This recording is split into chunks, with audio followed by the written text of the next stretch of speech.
ஓம் ஸ்ரீ மகாபெரிவா சரணம். பெரிவா கடாட்சம் பரிபூர்ணம். ஜெய ஜெயசங்கர ஹர ஹர சங்கர. பெரியவாளை கேட்டுக்கிட்டே இருக்க தோணுது நிகழ்ச்சிக்கு எல்லோரையும் வரவேற்கிறேன்.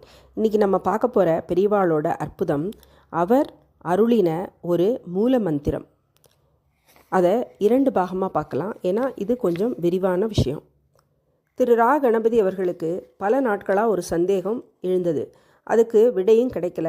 கடவுளின் வடிவங்கள் பல இருந்தாலும் அவை எல்லாத்துக்கும் மூலமான ஒரே பிரம்மத்தின் வெவ்வேறு ரூபங்கள் தான். இப்படி பல வடிவங்களான கடவுளுக்கு மூல மந்திரங்கள் தனித்தனியாக இருக்குது. அவைகளை தனித்தனியாக ஜபித்து அந்தந்த கடவுளை பூஜிக்க வழி இருக்குது.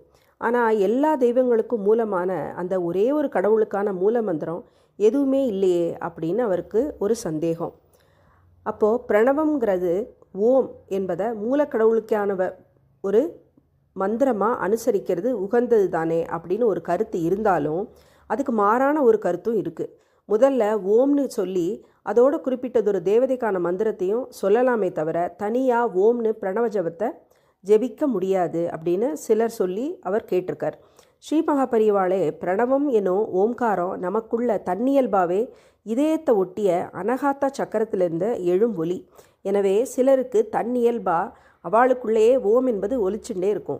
அவர்கள் மட்டுமே துறவியாக இல்லாட்டாலும் பிரணவ ஜபம் பண்ணலாம் அப்படின்னு அருளியிருக்கார். இவ்வாறு ஸ்ரீபெரியவாளே திருவாக்காய் சொன்னதிலிருந்து மூலமான தெய்வத்திற்கான மந்திரம் ஏதோ ஒன்று உண்டு, அது ஓம் இல்லை அப்படிங்கிறது இவருக்கு தெரிஞ்சுது. ஆனாலும் அப்படிப்பட்ட ஒரு மந்திரம் உண்டா என்பதற்கான கேள்விக்கு விடை இவருக்கு தெரியல.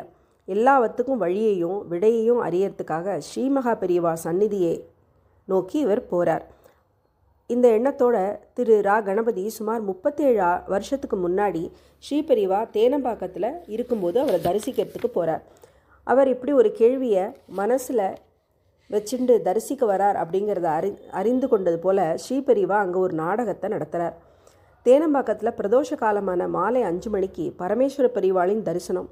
ஒரு கிணத்தின் மறுபுறத்தில் இருந்த குடிலை ஒட்டிய பகுதியிலிருந்து ஸ்ரீபெரிவா தரிசனம் தரார். கிணத்துக்கு இந்த பக்கம் பக்தர்கள் நின்று தரிசிக்கிறா.